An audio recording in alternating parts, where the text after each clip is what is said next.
would like to begin by acknowledging the traditional custodians of the land on which I live and work, the Gundungurra land and people. I pay my respects to their elders, past, present, and emerging, and extend that respect to all Aboriginal and Torres Strait Islander people. I also want to acknowledge the traditional custodians of the lands on which you, our listeners, are joining us from today. I recognise the deep connection that First Nations people have to this land, their enduring culture, and their commitment to the preservation and care for their country. This land was never ceded, and it always was and always will be Aboriginal land. Hey there, and welcome to Beyond the Surface, the podcast where we explore the stories of people who have survived religious trauma, left high control or cult communities, and are deconstructing their faith. I'm your host, Sam, and each week I'll talk with individuals who have taken the brave step to start shifting their beliefs that might have once controlled and defined their lives. Join us as we dig into their experiences, the challenges they've faced, and the insights they've gained. Whether you're on a similar journey or you're just curious about these powerful stories, you're in the right place. This is Beyond the Surface. Welcome, Brandie. Thanks for joining me. Thank you for having me. I am excited about this episode. I was telling you just before I hit record that you are going to be the first episode of its kind, and I'm not going to do any spoilers for people listening just yet, but you are going to be the first of that. And so I'm excited to have something a little bit different, but also that I think will be really relatable for a lot of listeners, and to see some crossovers between what they're used to hearing on my podcast and what you are going to talk about. So I'm grateful to have you here. To start, where in the world are you at the moment? I'm in Toronto, Ontario, Canada. Beautiful. What's the weather there like? We are crossing over between winter into spring, hence why I'm a little nasally, because like the weather change is not fun over here. What's it like there? We are going from summer into fall, and it's been the most beautiful fall this year. It's been Oh, really warm and pleasant. Yeah. oh, lovely. Beautiful.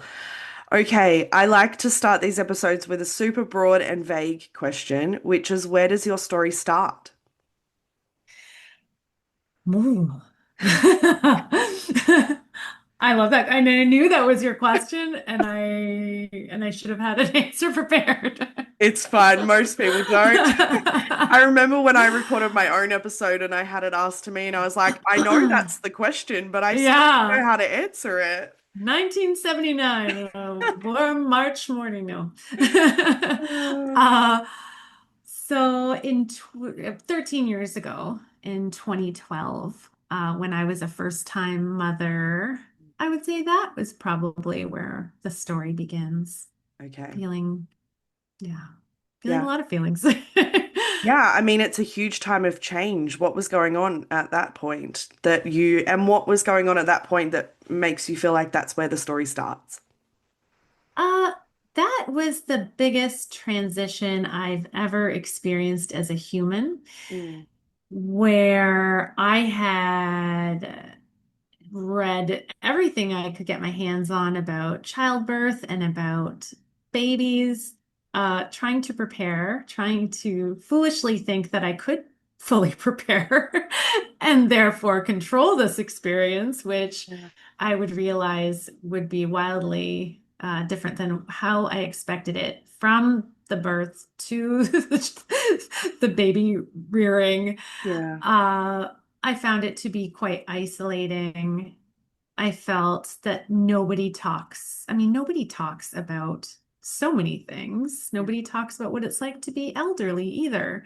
Nobody also talks about being a first-time parent and the truth. And culturally, there's this expectation, unrealistic expectation that and shoes that I was trying to fill, which were absolutely impossible. So I felt like I was floundering, Mm, uh, and I felt like I wasn't measuring up, and I felt very isolated. mm. Where did you turn to? Well, great question. So eventually, I ended up finding a particular style of parenting and parenting expert Mm, that seemed to make things feel easier in that it was normalizing a lot of what I was experiencing. A lot of the books say babies should be sleeping through the night by 4 months old, and things like that that made made I me don't feel have like, kids and I know but that's insane. yeah. Oh, Well, and in the mom groups and in the, programs, it was really a badge of honor to have your baby sleeping through the night. And I mm, now know just how, no matter what you decide to do, everybody is incredibly stressed out and struggling. But I found some material that told me that no, it's completely normal for babies to wake up through the night, and this is why they're waking up. And it's beneficial to, they would say, parent your baby to sleep. If you need to rock your baby to sleep, that's okay.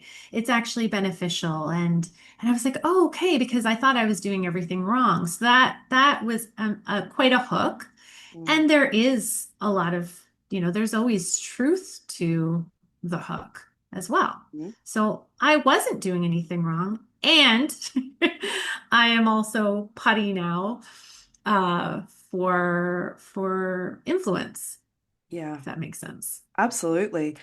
And Mhm. and I imagine that sort of like hook and influence is something that we will continue talking about. But what was Mhm. it like what was it that got you hooked in and what were you hooked into? Like Okay. what yeah, Yeah.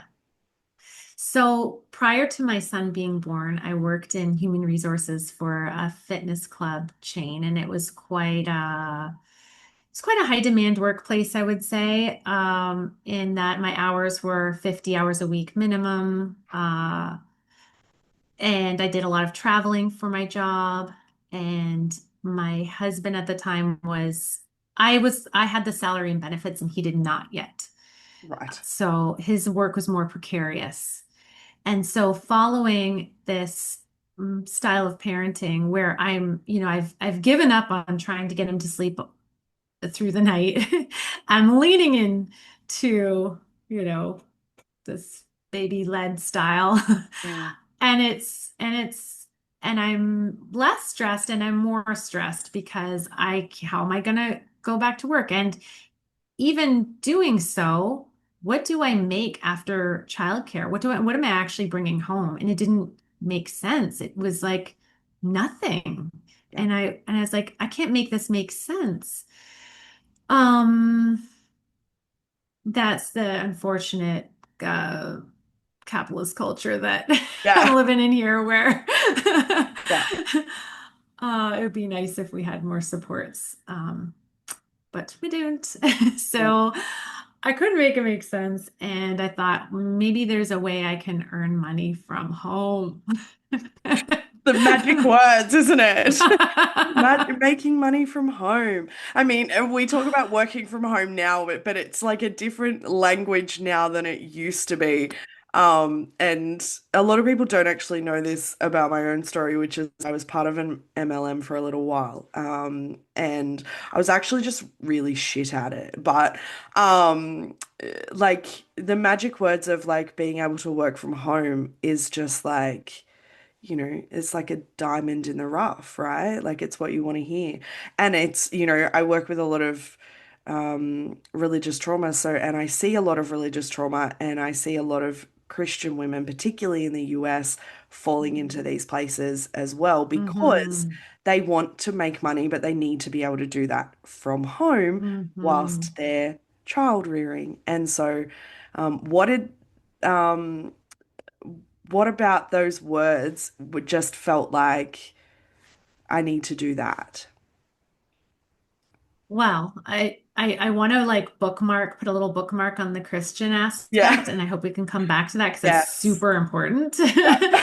Um, but I just thought, I actually wasn't looking at MLMs at first. I was Mm, thinking like maybe I can take some yep. certifications, I was really coming out of the fitness environment. I was really into wellness, which is a nice Hmm. that's a nice intersection there with the Yeah. MLM. Uh, so I was like, what can I do? I was like literally taking to the internet, what can I do? And I found that my favorite parenting guru actually had a coaching program to So coach family convenient. health and nutrition.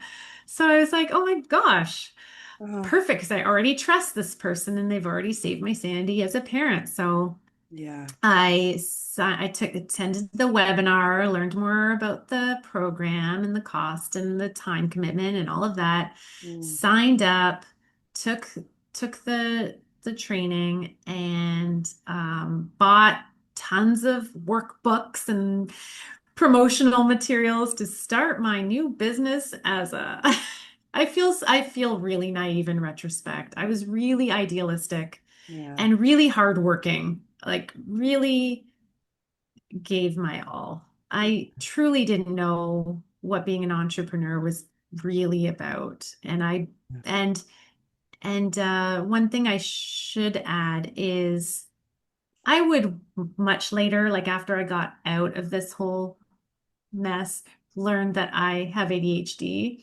I got a diagnosis late in life, and Yeah. I do believe that there is some social naivete. I don't know how to pronounce that, Yeah. that someone like me truly takes people at their word. Mm, Um, and that's not being stupid, although there is still some shame that I carry. I know that if I'm to talk to myself like a friend, I know that it's not stupidity. It's idealism. yeah. So yeah, nobody's banging on my door asking to come to my workshops or get coached by me. So I'm like, ooh, Mm, okay, back to the drawing board. What am I gonna do? And I thought, well, also this parenting guru also sells a supplement, and of I course. and I get a package in the mail Oh, from the daughter of this doctor, inviting me to be part of their mission, yeah. which is to inspire healthy living around the world and Mm, earn a residual income. And it fits right in with this coaching. It fits in perfectly.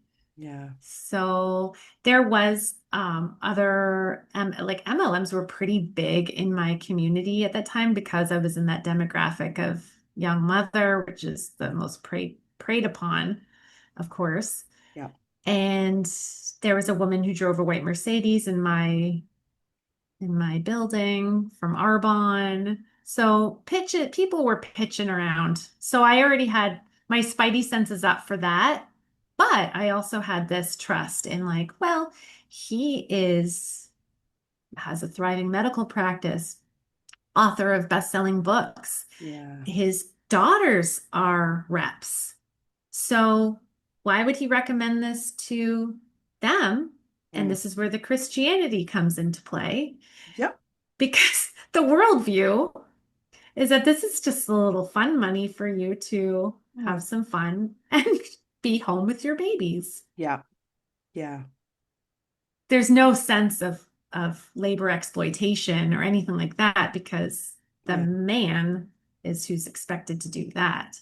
Yeah. So I didn't realize any of that at this time. Yeah, I mean, and it's so well hidden anyway that why would you question it or realize it or notice it at the time? Because it looks great and it looks flashy and it looks like it's going to be supportive and help you gain the freedom and the success that you are wanting, right? And a sense of purpose and a Yeah. community. Yes. So Yeah. community validating my choices. Yeah. Yeah. Yeah. And so, like you know, you mentioned, all of the webinars and the books and the supplements and the things like that.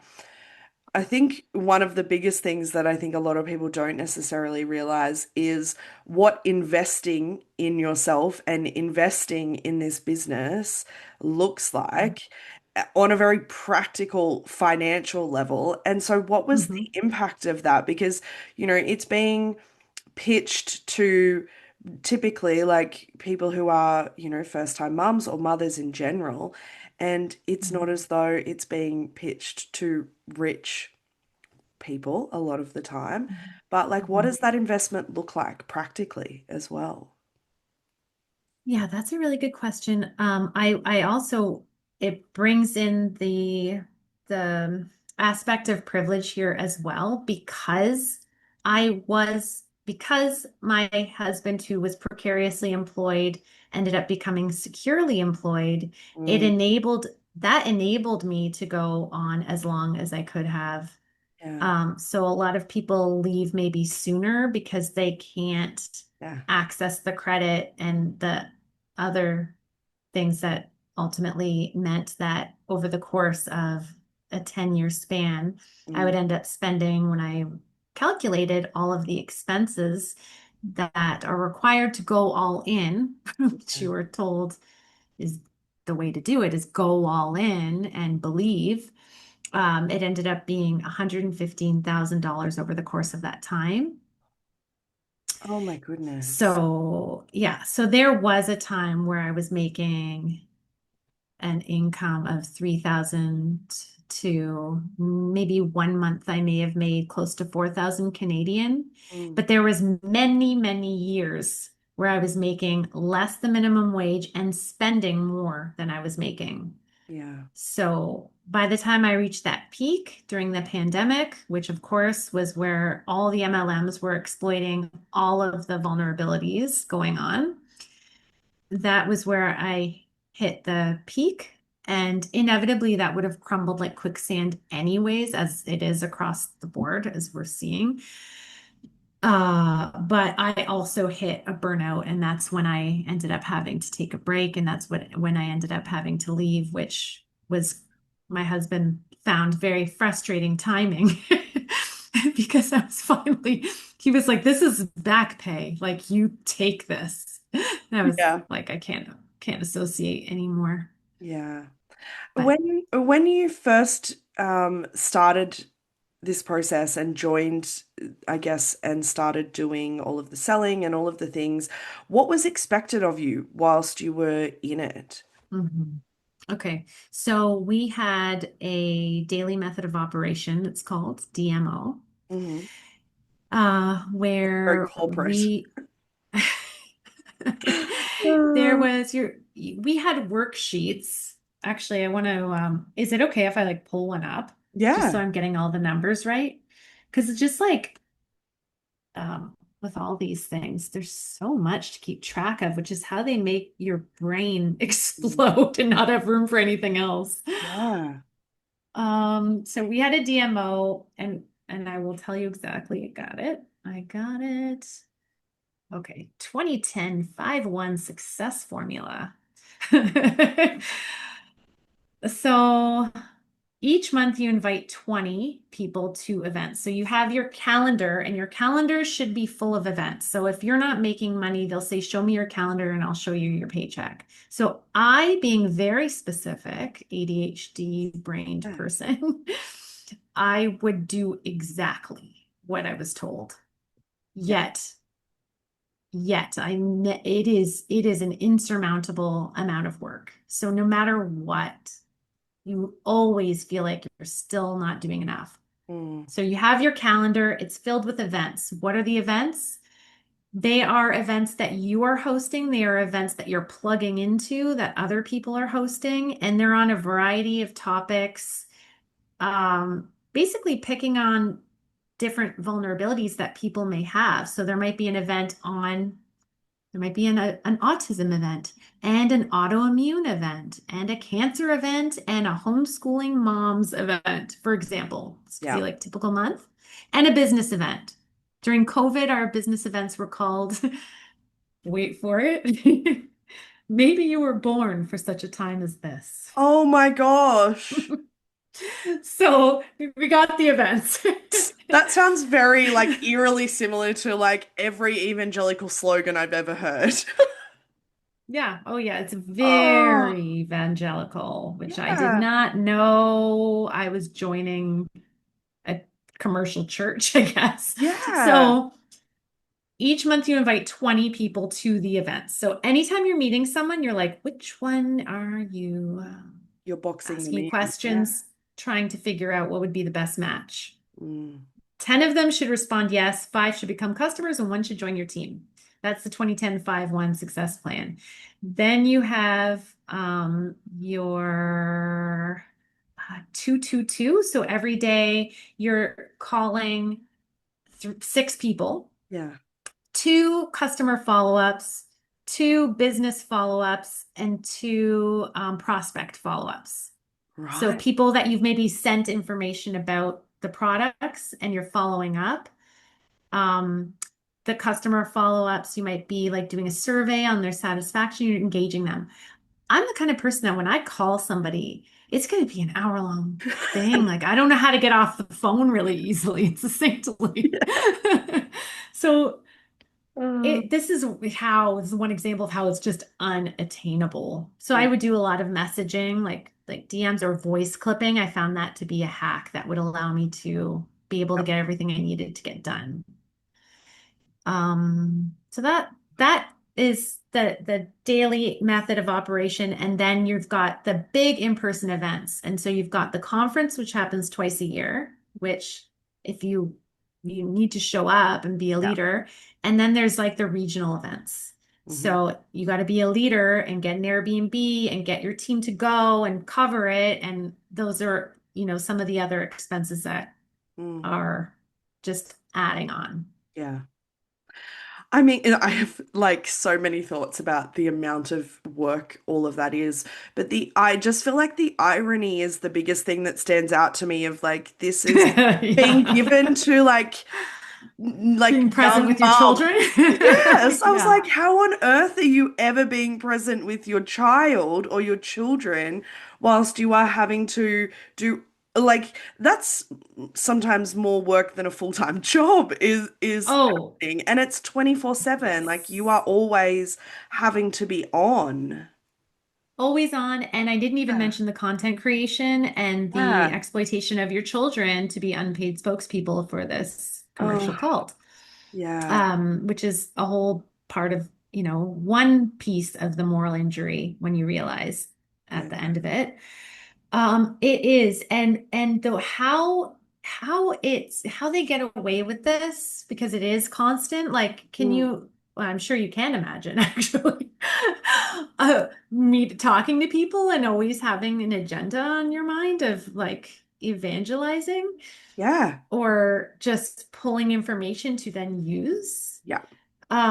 So it's always on your mind. It becomes your full identity, but you're not working, you Mm. are part of a mission. So it is all consuming, and the boundaries between life and it are just one big Mm. glob that Yeah. you can't discern where it starts and where it ends. So, And did that recruitment come naturally to you? Or was that a natural part of your personality, or did that feel forced? a natural part of my personality is, and thank goodness I decided to go down the path of becoming a psychotherapist because the unconditional positive regard comes Yeah. very naturally to me.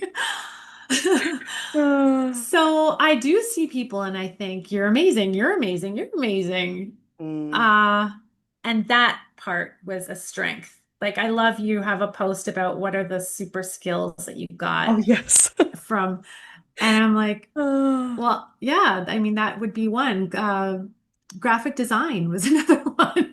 yeah. I could make a good flyer on Yeah. Canva. Yeah.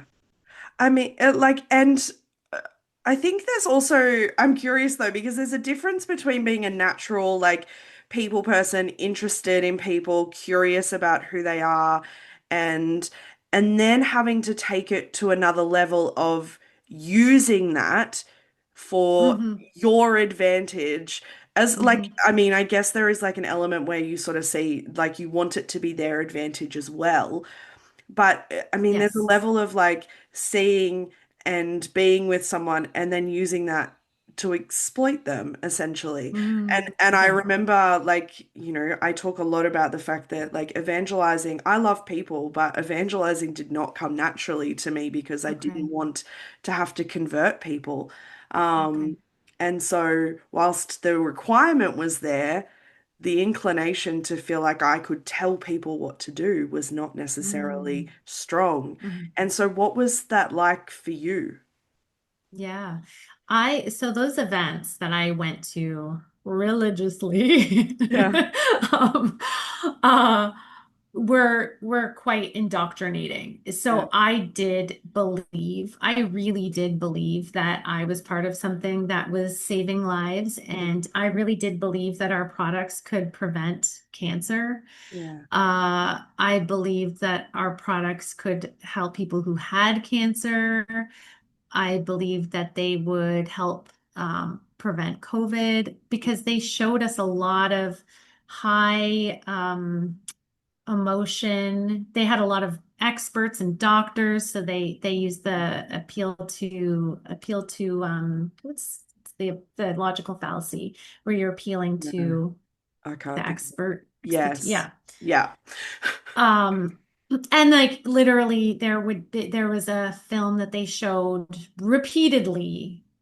So we'd watch the same thing multiple times, which I think there often is a lot of repetition in cults, Yeah. which was called What If, and it was like what it and it would have like a little girl in a hospital bed, like real people that are really part of this company. What if I didn't call my friend who had just found out she had lupus and so on. And there's this music playing and like it's playing on this big screen um and then we'd be instructed like to now like do the brave thing and reach out to the people because how are you living with yourself knowing what you know and Yeah. not sharing it to the people who need it the most. Yeah. So I did think, I mean, I will say though, there was certain people that I thought, I just can't see them like possessing the qualities to make an income doing this,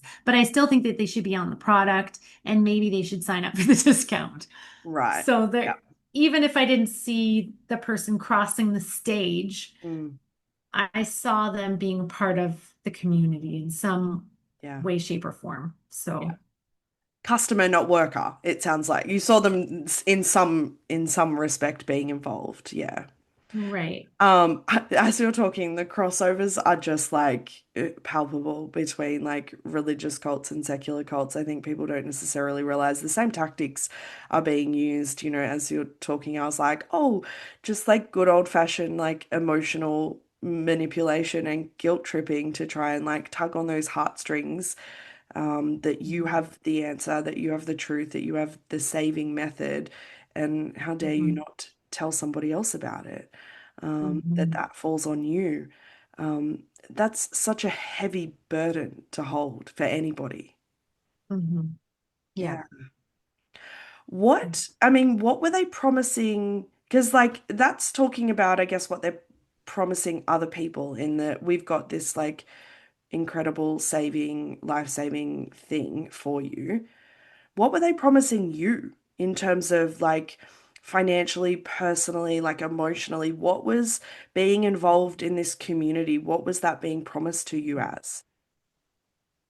So the top ranking leader was the big carrot that was dangled, and it was Yeah. called National Marketing Director. But then they would add like three levels more than that, as they always do, because they got to keep that goalpost perpetually out of reach. Yeah. So as you know, like there's always a new milestone to be going for. So at one point, for example, there was a leadership training that if you hit a certain volume and you had a certain team structure with people beneath you at certain levels and all these things were met, then you would get part of this leadership training Yeah. that was led by a very well-known, I tell you off the record after who it Yeah. was, but everybody knows who this person is. I hit the milestone. So I won. I won.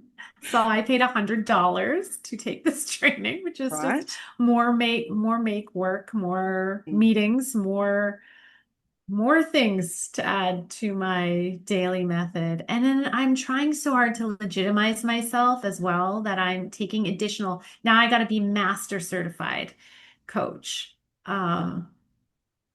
So I just so badly wanted to make this, make meaning out of this, yeah. make it feel like I hadn't made a huge mistake. But there's that sunk cost fallacy. So that's what I didn't know at the time, but that's what I was up against. So I'm just sinking more into it, trying to make this work. So I get that, and then I get the next milestone, the next position, and like a few $100 bonus or whatever it was, Mm, and then the main goal is this national marketing director title. And as I get closer to it, like I was being told, like you are already there. You embody a national marketing director. You literally don't need to do anything different. It's just that your numbers have not caught up to you yet. So just keep going. oh boy. So, Oh, so I was until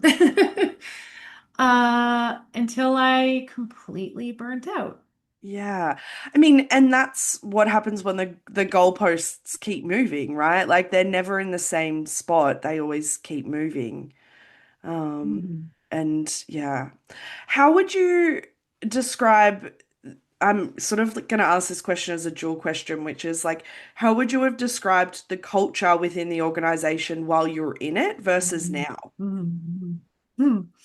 How would I describe the culture while I was in it versus now? Okay, so the culture while I was in it, so uh it was what I did not know, because like in the doctor's books, he doesn't talk about being an evangelical Christian. Mm, There is one book that is about like Christian parenting, but it's kind of like hidden, like you can get it used. I don't think you can buy it new anymore, kind of thing. So I didn't really know that was a big part of the culture until probably the first conference that I went to. And that just seemed to like ramp up. Like that seemed to be bigger and bigger part, mm, where a lot of people, so the product is called Juice Plus. And so at the conference, there'd be a lot of people wearing these shirts that say JC and JP, like Jesus Christ and Juice Plus. Like that's all I need. my gosh. And then my leader, like my up line, like it was all Christian white women. Like it was just all Christian white women. I'm so Uh, shocked.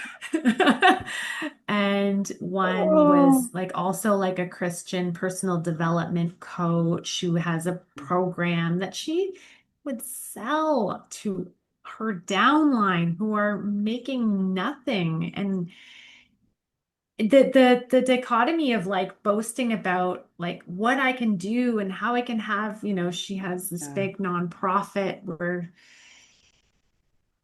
oh, I'm gonna go into it.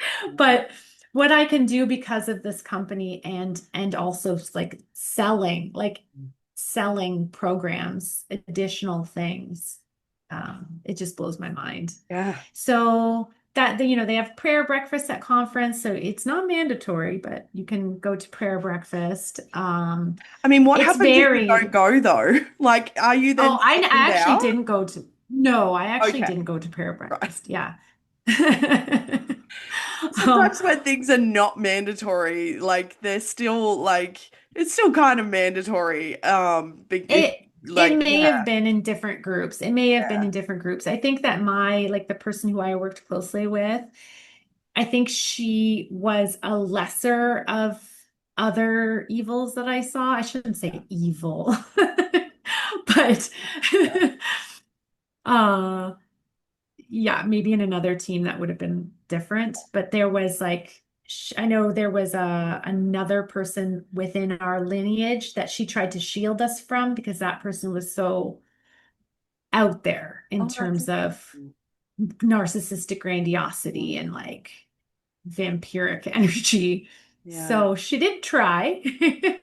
So I think part of that was not making, the prayer Yeah. breakfast I wasn't given any sort of punishment, Yeah. even passive aggressively at all for that. Mm. Were there Yeah. punishments or like how was failure and personal responsibility and stuff dealt with? Like were there Mm. consequences and punishments, so to Yeah, speak? well, I would say withholding would probably be the number one. Yeah. Like if you weren't doing everything, then you might not get the time of day. You, we're not gonna, like there was an instance, for example, where there was a team member who was really, really frustrated and not seeing success, and then she was given tasks to do, and if she wasn't doing them, then we're going to cancel this coaching. Not with me, but Mm. I was told don't spend your time with her anymore. Oh So wow. it was things like that. Like I would be told, you know Mm. spend your time here, don't spend your time here, because they're not kind of, they wouldn't say they're not worth your time, but that would be the underlying You got kind the of. essence, yeah. Yeah, which is very different from like linking arms and doing this together and accepting you for exactly who you are, and a sisterhood and a community and a family and all those other things that are used to get somebody to sign up. Mm. Is that what the community was? Because I mean, I know what church community is like, pitched as and what that belonging looks Mhm. like. Is that sisterhood and family and like we are all in this together doing life together? Is that the kind of Mhm. Doing language life that we, together. yeah, I know. Yeah, Yeah, yeah, yeah, I yeah. just No, thought that I'd was pull out exactly that. verbatim. Is that the kind of language that is being pitched to you as well? Like the doing life together wasn't Yeah. pitched to me like because when I was pitched, it was just this envelope in the mail saying like, Yeah. we would like you to be on our team. And then I did the call and got the information, and I said, What's the worst that could happen? I'll sign up." But that would then be the language that we would be given upon recruiting other people, on which was done through, it's called connection calls, where you have a prospect. You say, I really want you to meet my mentor. I've told her about you. You love bomb them. Yes. And then you bring them on and you're just love bombing them and asking them questions and like, well, I just think you're amazing. I would just love for you to be part of what we're doing. And in fact, I want you to meet so and so and try to book them on another kind of connection, relational call. Yeah. So I would say, the relationship that was definitely a part of it. And when you said like what kind of consequences too, and I said withholding, the other thing would be like FOMO. So Oh, anytime there was any sort of event, like going live and posting in our group to show everyone what they're missing by not being there. yeah, Like, right. yay, so great. And you should really make sure you get to the next one. And so you would feel like, oh, if you're somebody who can't front that, Mm, you feel kind of shitty. yeah. And yeah, and so like what impact did that culture have on your sense of self? Because like a lot of those Mm, consequences are not, they are they're like personal ones, right? Like they're the ones mm, that you sit with, not necessarily ones that are like they're not necessarily real life like consequences in terms of, actions being taken against you, but mhm, you know, they have an impact on your sense of self and your self-worth. mhm. Yeah. That, so when I started with that company, was I would have called myself more of like a new age woo-woo person. I was like into like Louise Hay affirmations Yeah. and The Secret and stuff like that. That Yeah. was sort of how I was coming in. And then the Christian evangelical isn't that much different in a lot of ways. It's just different So, words. yeah. So as I was going along, like my husband is very much the opposite. So Mm. I asked him about that pretty recently. Like, how did you, because I've deconstructed from so much, Yeah. like after that, then it was like questioning so many other things from even before I got in, Mm. like the manifestation and all of that. And I said, how did you like, because he's always been very scientific, pragmatic. I would sometimes feel like pessimistic and, because I'd be like, we just need to like it's just gonna happen. The universe has our back, you know? I'd be like that. You'd be like, Yeah. okay. So I was like, how did you deal with that? And he was Yeah. like, it was so romantic and it was, you know, it was kind of fun. Like it is intoxicating to kind of be around that energy sometimes, right? So he's like, I love the evolution. Mm. Wouldn't change it for the world. We can have like deeper conversations and all of that is great. But anyway, so at a point, I bring that up because at a point I was definitely falling down that like pipeline into evangelical Christianity. And it was a little bit like, what's happening? Like, because he's an atheist. Yeah. So now I'm like part of a prayer group chat and I'm like, yeah. Yeah. So that was get again like during the pandemic, that's when that was all ramping up. Like so many things. It was just a perfect storm for Yeah. a lot of conspiracies and Christianity and all of that to just amplify. Yeah. So then when I burnt out and I was first there was like a good year that I was just depressed and I didn't know I didn't know why I felt so tired and why I just felt like I just can't do it. I just can't do that anymore. I Yeah. don't know. I just felt depressed. Mm. That was it. And then I when I started to learn about cults, just it would just be like I watched a documentary and then I was like, oh, and then I read more and I'm reading and I'm listening to podcasts and I'm putting the pieces together.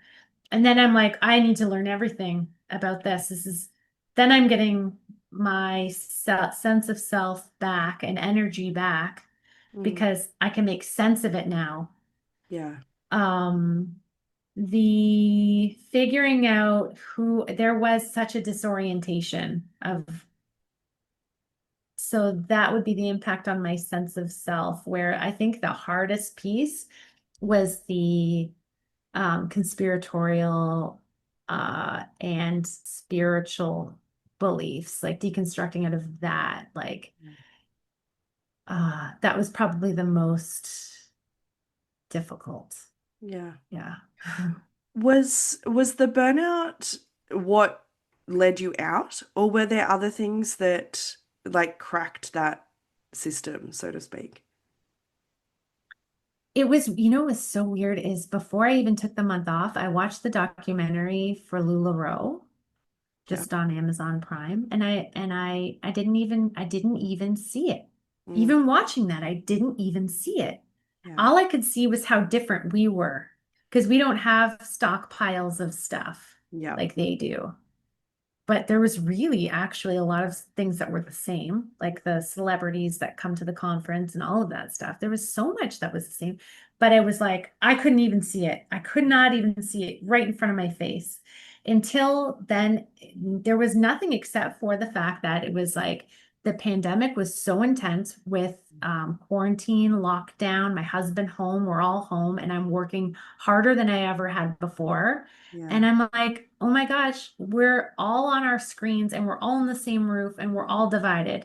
Like, we need to take a break and just shut it all down for a month and just like, let's just reconnect.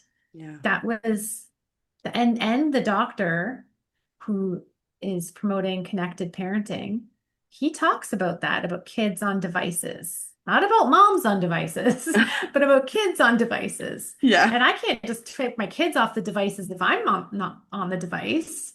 Yep. So we all got to do this because if I'm ripping their iPad away, Mm. they're going to be looking to me even more, Yeah. and I need to be available to help them, like, so that was what started it was we agreed as a family to take 30 days off.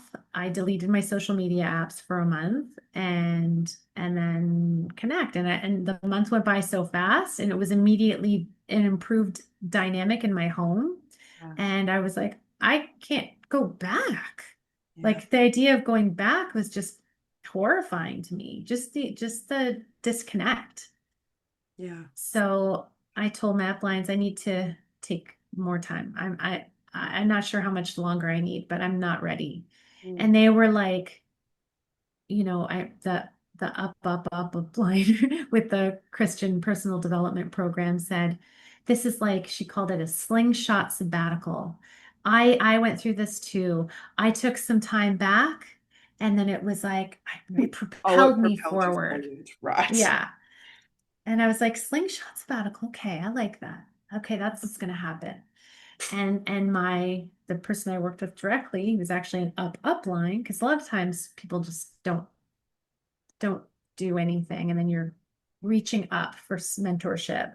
Mm. She was like that, you know what? The hardest time for me when life at home was most demanding and I needed to homeschool for a bit, and is when I ended up making the most money.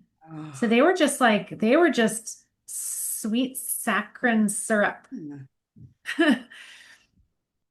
And then they sent me a gift box as well with like bath stuff. And they got like my downline to to to put to contribute to this. Oh So my, my poor downline is like helped to pay for yeah. this gift box. And I remember when that gift box came in, and I hadn't really realized, like I hadn't put things together. Mm. But the when the box arrives and I see who it's from, I felt nauseous, which is a sign from my body that knows what my brain isn't ready to know. Yeah. Yeah.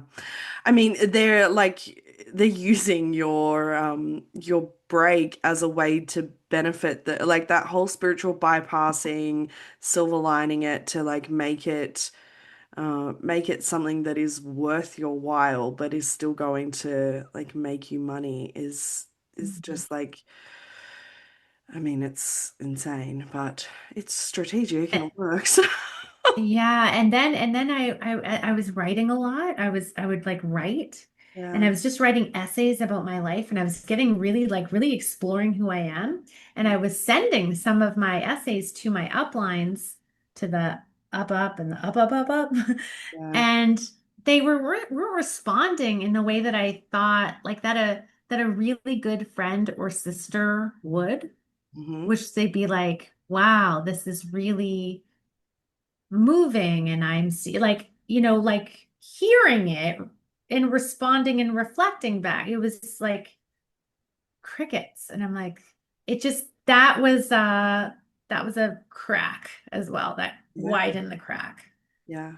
Because then you're starting to see, oh, I'm not, they don't really care about like me. They care about what I represent, Yeah. meaning another leader on the team,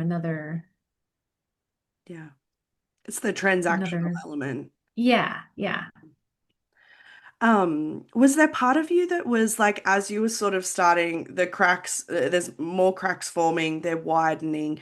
Was there a part of you that was worried or fearing leaving this community and this group and this program? And what did actually leaving look like?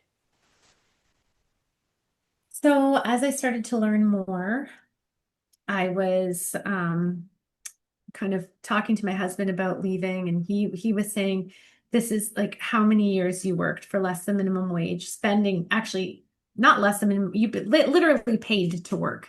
Yeah. At the end of the day, you were paying them to perform labor. So just be quiet, do the minimum, and collect the paychecks for as long as it can go on until it dries out. You don't owe them anything. They promised you residual income. You're here now, collect that residual income. Mhm. And and then another month would go by, and it was killing me. I was feeling like sick. And when the 10th of the month would come in and the money would get deposited in my account, I'd be like, Yeah. and I was like, this is like, eventually I thought I just need to show him that I can like make up the money somewhere else. And I said, I will babysit children. I'll do anything to just quit. And he was like, Yeah. okay. I'm like, I see it now. I can see it on your face. I see it. I hear you. Do what you need to do. So then I did quit. Yeah. Because what did And that I was money so represent to you every time it came in? Like, what were you? to me, it represented all the people that I had left there, that I had left in there, that I had recruited in, and they were just still there, just feeling like they were failing and not going anywhere. And I wanted to tell them what I knew. Mm. And I couldn't, I was gagged as long as I was accepting that money. And it felt morally wrong. I had learned things and I felt like I had to correct my wrongs.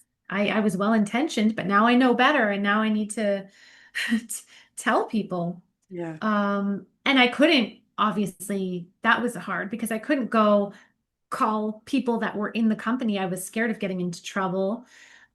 So I figured I would just put on, I knew people would be hate stalking me. So I thought, I'll You just say start that a so Substack. casually. I'll just, let's be honest. Yeah.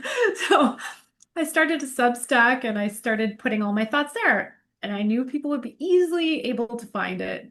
Yeah. And one of those things was an open letter to my team because when I did let them know, I basically said nothing except if you want to talk, I'm always happy to hear from you. Yeah. And people that I did talk to, I would just ask them how they were doing. And if they said it's not really going good and I'm starting to wonder and I'm starting to doubt, then I would validate them and then let them know where they could find more information about and that they're not crazy, they're absolutely right. Yeah. So some of them are still there just for the community, which is Yeah. really sad in my opinion, because it's not an actual community. It's a leeching system. Yeah. I mean, it's conditional community. It's like based on what you can give them as opposed to what, who you actually Mhm. are and those relationships. But um, it's so hard because you don't realize it's conditional until you're actually realizing the impact Mhm. of those conditions. It's so hard. And also, sorry, I just want to Yeah. mention one thing about fear induction because there is so much fear around, like the product is used to induce fear Mm. of the world of toxins, of lack of nutrition, of nutrient, like blah blah blah. Mm.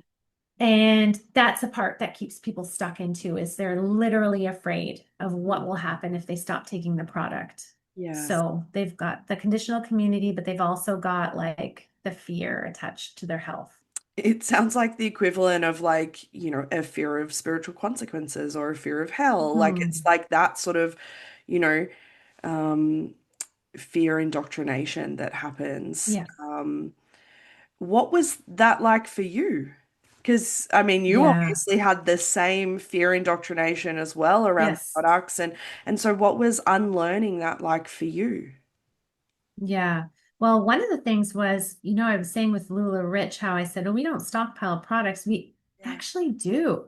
And and so one day I realized like because we were buying it for people that couldn't afford it Mm. because you believe that you're saving their life. So there were people that I would buy it for or that I would make arrangements because they couldn't get a credit card. So I would just say that they could e-transfer me, which they wouldn't always do and things like that. Yes. So I had and you're giving samples to people and you're encouraged to use the shake mix to make baked goods with. So you're overusing the protein powder. So you're having to buy double stock of that. So I did have boxes and boxes of stuff. Yeah. And I I was scared to stop. But then as I was learning about it, I was getting angry to see the bottles. So I was at the same time angry at that being part of tied to my identity and scared to stop. But ultimately, because money was such a concern, I decided to box everything up and return what was unused and unopened. And I had like these boxes I brought to the post office, returned it, got a credit. Unfortunately, my credit card was charged a couple more times mysteriously. I had to cancel a credit card because it got charged twice after I canceled everything and returned everything. Yeah. And I had developed disordered eating. So because they have an eating, part of the control, part of the behavior control is controlling your diet. And so there was a lot of fear indoctrination, not just with what could happen if you weren't taking these products, but with certain foods like dairy, gluten, sugar. Yeah. Intermittent fasting is part of the regimen. And so I was really like dairy. particularly was a hard one for me because they had done so much of like how it's inflammatory, and then I'm also like learning this and then teaching this, which is ingraining it deeper into me. And I'm like, I'm in my 40s and I should probably, my husband's like you need to care about your bones and you Yeah. know. Need some uh, calcium. yeah. Oh, So he was encouraging me to start having dairy again, and I agreed to buy like plain yogurt, plain grass-fed yogurt. And I was like, I'll never forget, I was actually scared to start consuming yogurt, that it would make me become inflamed and I would have joint pain and you know, and then it would continue on. So now I'm obsessed with yogurt and I have yogurt every day. So I really thoroughly got over it. yeah. Nothing bad happened. And then I had blood work, and my practitioner was like, this is like great blood work. And I walked away from that going, and this is where I'm going to swear, motherfucker. If I had been in the company at this time with these results, I would have been shouting from the rooftops how these products resulted in this perfect blood work, Yeah. where I have great iron, vitamin D levels, spot on, all of these things, and it wasn't anything. And that's when I got really angry, actually. Like I was happy and validated and angry Mm, because you're so indoctrinated to bring everything that's good in your life and connect it right back to the company and product. mm. I mean, was it, I talk about anger so much with my clients. And so, like, was that anger validating or were you terrified of it at the time? Because I love anger is such a powerful emotion. Hmm. Hmm. Yeah, I would definitely say validated. The other thing that was one of the most anger-inducing moments was before I had officially resigned, when I was in that depression period, Yeah. I got a phone call from the head office and they had blocked the number, so it was an unknown caller. And when I answered and it was them, and they were telling me that I qualified for a trip to Mexico. Oh, After that phone call, I like angry cried. I like sobbed because I didn't qualify. They just they just fudged things so that I could get that invitation so they could suck me back in. yeah. And I worked so hard for so many years and never qualified for anything cool like that ever. I was always short, always. So then when I pull away, suddenly I qualify. And because there was no fucking way I was going to go on that trip. Yeah. So yeah, that was some big anger there. Yeah. I mean, like, I almost want to And call it it. was Easter weekend, ironically. Oh, And they called me on Good Friday, and it's this Christian company. oh And I had to no. let them know by the Easter Monday if I was going to be going or not to this Oh, trip that happens in a month. Like, yeah. I mean, even that time pressure is like part of it, right? Like there's so many like little tiny things that don't have any seemingly great meaning, but putting them all together just reinforces all of those control tactics that are there to keep you in line and to keep you doing the thing that they mhm, want you to do, right? mhm, Don't think about it too long or she'll make the decision that we don't want her to make, right? yeah. Yeah. And you had also asked me about what the company's like now Oh, since yeah. I've left, and I forgot to answer No, that. that's okay. I think I might have asked you like six other questions after. That's my ADHD. I'll ask a question and I'll forget. Oh, Um, so it appears that they had some issues with their being deemed a high risk, um, for lending money. So I guess some of their during the time that I was in, I had no idea, but they had been bought by a Silicon Valley company. And like us reps who are like owning our business, we're not even told this. yeah. So apparently, like I didn't find this out until after. So while I'm in, they're bought by Silicon Valley company, and then now they've been bought by a company that I guess their job is to like sell off parts and try to make it work. And it's not the, caring about you like a member of the family type of idea that's being sold. So Yeah. I feel like it's only a matter of time, but that's just my opinion based on my internet sleuthing. Yeah. Um, Yep. it it's yeah, I mean, as far as MLMs go, there are a lot of flashier ones Mm. and you know, it's rinky dink. The It's pretty the rinky dink. appeal is not quite there anymore.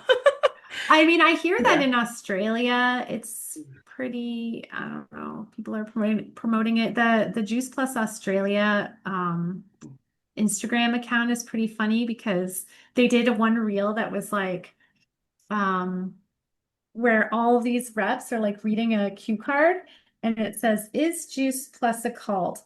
No, cults are illegal. Or no, is it a pyramid scheme? Is it Oh a pyramid boy. scheme? No, pyramid schemes are illegal. And then Oh, they're just saying like their reaction, it's supposed to be lighthearted, but it is, yes. the comment section is pretty funny on that one. I mean, and what was it like for you when you started using language like MLM and pyramid scheme and commercial cult and like all of this Mhm. language? What impact did that have on you? Mm.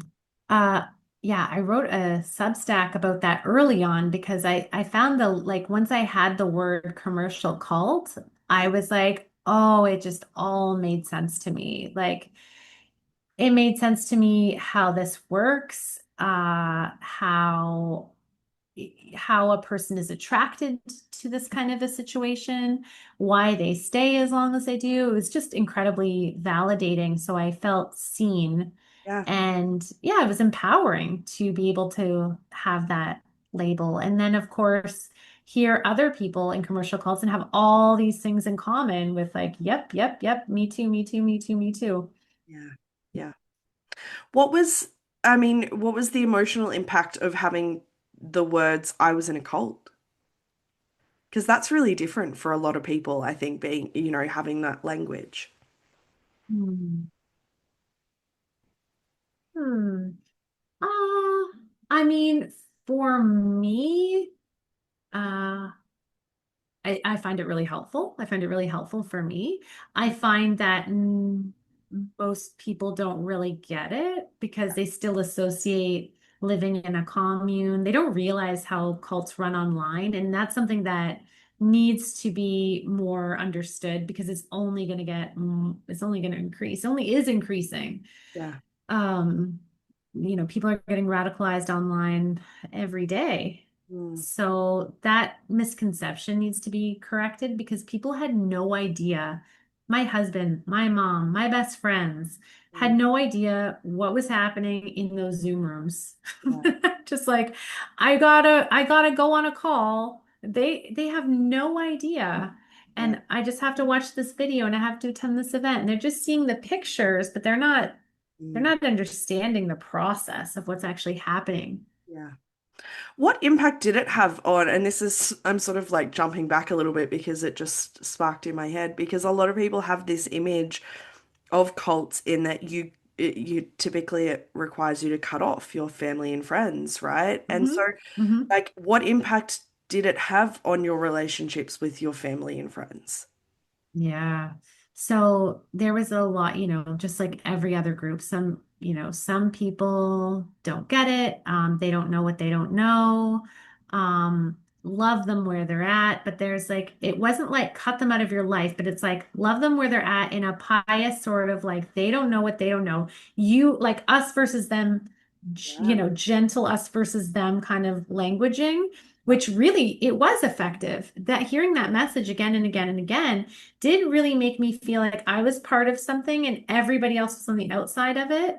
Mm, And I was quite disassociated. Like if I look at pictures of or videos of myself, my eyes are completely different. I was showing my best friend and she was like, whoa. And she noticed because during the pandemic, she lived with us in we had an upper apartment where we lived, and she was divorcing from a mm, 20-year marriage. So we were around each other a lot during the pandemic, during lockdown, which was ended up being, I would say, like quite a protective factor for me to have because she's been my best friend since second grade. So she's one of those people that I am myself with. yeah. And she knows you. So Yeah. yeah, yeah. But during those days when we were kind of living together, she knew, like, her niece came to visit and said, like, do you ever notice Brandy's like kind of checked out, like her eyes, it's like she's not there.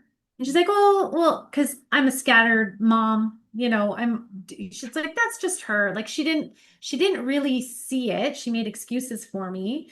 Mm, And we were still connecting as best friends, but now on the other side, and especially when she sees a video or something like that, she's like, yeah, yeah, yeah, yeah. I see, I see yeah. that now.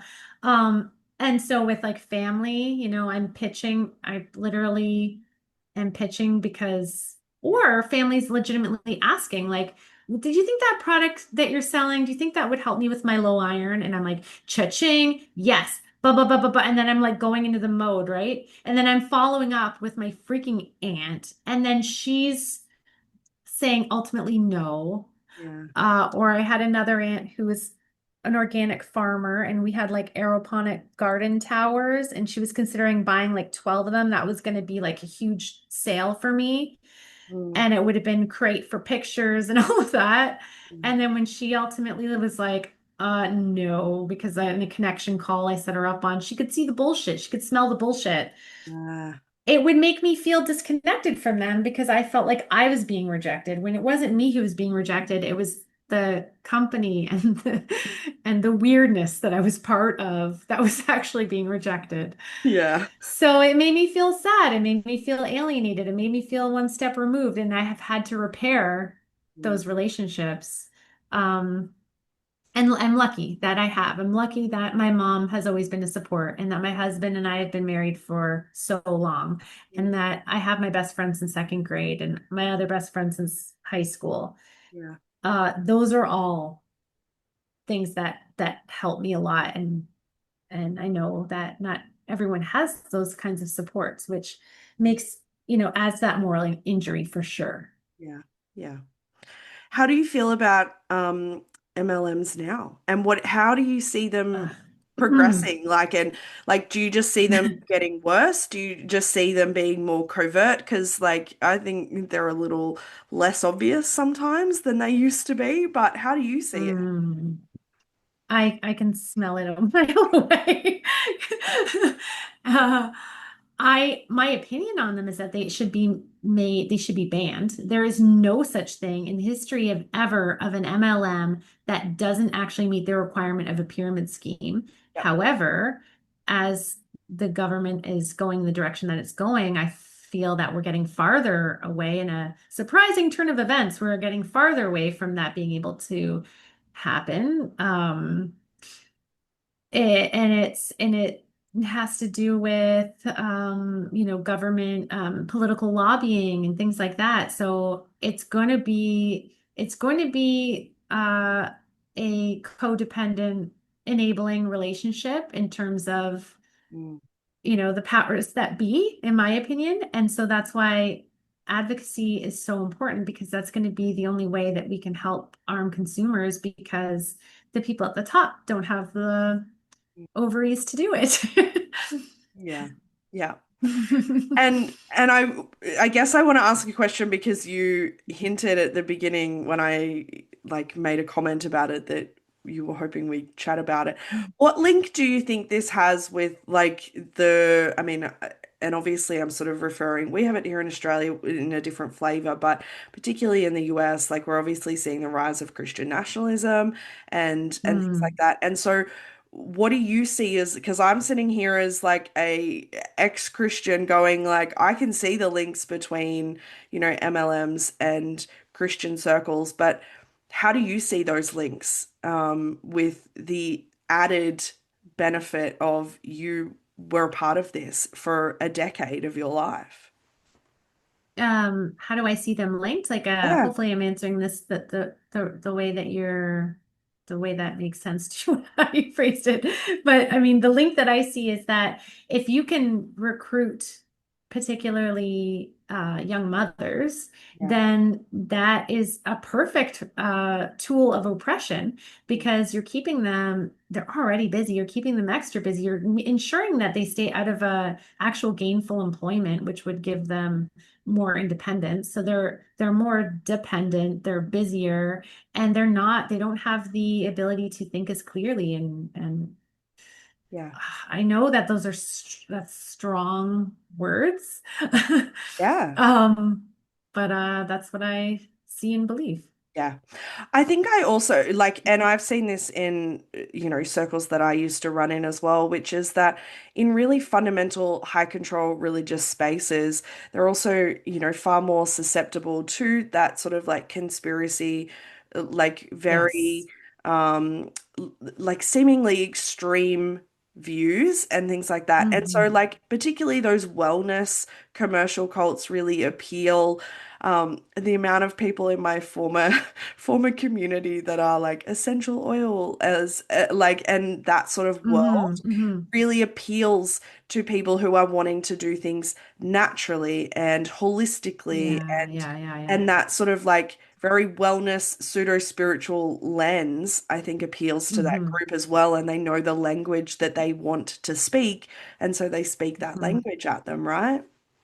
Yeah, it's the whole identity package and like using, yeah, like, I also see, people using Christianity, like it's affinity fraud when you're kind of like literally going into a church to scoop them up to say like, because generally if someone was evangelizing at the workplace, I would think in most workplaces it would be told that that's not appropriate, right? Yeah. But here we can do that because that's what we're all about. We're sisters in Christ. Yes. So that as well. And then another piece, like I'm in my final year of school, and this year is our concentration topic, research topic. Yep. And what I'm looking at, what I'm really curious about, with like my big question still is how commercial cult involvement mirrors narcissistic abuse Mm. and how that it impacts neurodivergent communities a little differently. It hits Oh, I different. love this. I love this. I love it because I literally just wrote a Substack on how my former church, like, of course, my ADHD worked for my ch former church until it didn't, but Hmm. I love everything about that. So that's exciting. Yeah. Yeah, so if somebody's experienced narcissistic abuse, then this would feel like a really like familiar environment. Yeah. And also in any type of so many times I've heard people that are in cults also do MLMs. It's like cults within the cult. Yeah. And it makes sense because it's all following the same template. It's like you said, it's all the same language. Mm. Yeah. So, I mean, and I talk about this quite a bit in terms of like, even the support for religious trauma and cult recovery, like religious cult recovery is few and far between. Like, we are not a huge group of people, particularly here in Australia. But I imagine that support for people coming out of commercial cults is probably even trickier because I've seen some therapists who are also part of these groups. And so oh you yeah. like the crossover of like the therapeutic world and that sort of like wellness world as well. I imagine getting support for this coming out of these spaces would be incredibly tricky. Yeah. And I found that when I was working with my therapist, I had to spend sessions, plural, explaining Oh, the structure, the language, like what this is what an upline is, this is what yeah, volume is and how we were incentivized and what happened in the like there was just so much I had to educate on before we could even get to the work of like recovering and yeah. healing from what I'd gone through. So yeah, it's frustrating if you have to teach your therapist Mm, about. So absolutely. yeah. Yeah. Um, And I mean, before I get to, I sort of finish with a similar question for all of my episodes, but I know that something exists. And so for listeners, tell everybody about flipping the pyramid. yeah, thank you. So Flipping the Pyramid is a nonprofit organization that I started to provide peer support for victims and survivors of commercial cults. Yeah. One of our board members is in New Zealand, actually. Oh, beautiful. Yeah, yeah. She's come out of she was in a magic and also in a coaching cult. Ooh. Yeah, she was in ABC. ABC, obviously, Yeah. yes, the news outlet there. Yep. There was an article that she was in exposing the leader and all that. So I can send that to you if you want to check it Yeah. out since it's kind of local. Yeah, absolutely. So we meet once a month right now. Yep. So it's the second Tuesday evening of every month. Typically, in Australia, it's the second Wednesday morning, Mhm. typically. Yep. And the dates are always listed on flippingthepyramid.com. Beautiful. And I will pop that in the show notes for people who want to find out more about it. What has it been like for you to be able to provide that support to other people to sort of like flip that narrative even for yourself? It's wonderful. Like every month when I have a meeting, I'm always thinking, nobody's probably going to come. And people always come. And it is validating because so many years I would hustle for these stupid events, following up and blah, blah, blah. And now it's just like build it and they come because it's needed, because it's actually needed, unlike Yeah. bullshit supplement. Yep. Yeah.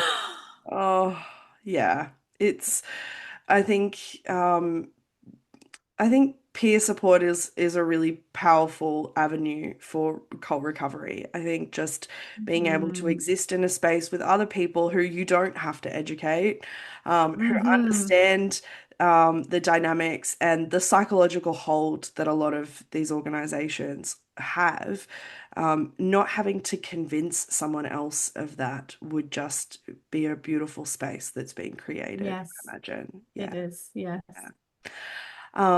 Okay, I love to finish these episodes with some encouragement for people. So, what would you say to someone who is listening and they think that they might be part of a group like this and they want to leave, but they feel trapped? Okay. I would say I feel that most people in this situation have a tremendous amount of guilt. Yeah. And part of the guilt is that they wonder, are the people who got me in or above me, are they bad people? And Mm. am I going to be letting them down? They've worked so hard for me. They've poured into me, etc. And so I would just let them know, that's a complicated piece in terms of are they bad people, because sometimes the victims become the perpetrators, unfortunately. But what's most important is you and whether or not you are making the kind of impact that you want to have, not the kind of impact that you've been told you should be having. So go easy on yourself, forgive yourself, because if you knew what you knew now, you never would have joined. Yeah. Yeah, absolutely. I love that. And thank you so much for joining me. Thank you, Sam. It was so nice to get to hang out. Thanks for tuning in to this episode of Beyond the Surface. I hope you found today's conversation as insightful and inspiring as I did. If you enjoyed the episode, be sure to subscribe, leave a review, and share it with others who might benefit from these stories. Stay connected with us on social media for updates and more content. I love connecting with all of you. Remember, no matter where you are in your journey, you're not alone. Until next time, keep exploring, keep questioning, and keep moving forward. Take care.